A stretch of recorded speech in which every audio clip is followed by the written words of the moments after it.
হুর মানে কি? যে সমস্ত নারীকে আল্লাহ তাআলা জান্নাতে সৃষ্টি করেছেন তাদেরকে বলা হয় হুর।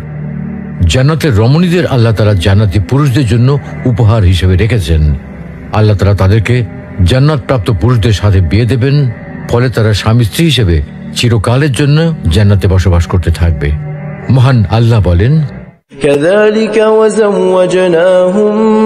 بحور عين। আর আমি তাদেরকে বড় চোখ বিশিষ্ট হুরদের সাথে বিয়ে দেব। জান্নাতের হুর হবে চিরকুমারী ও সমবয়সের প্রেম সোহাগিনী।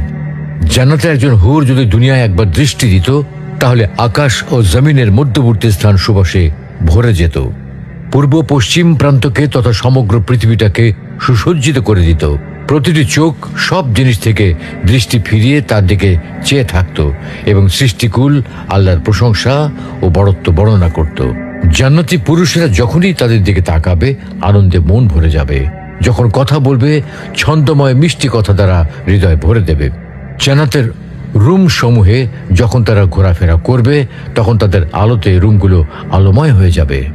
জান্নাতের অধিবাসী নারী পুরুষগণ হবে একই বয়সের পরিপূর্ণ যুবক যুবতী।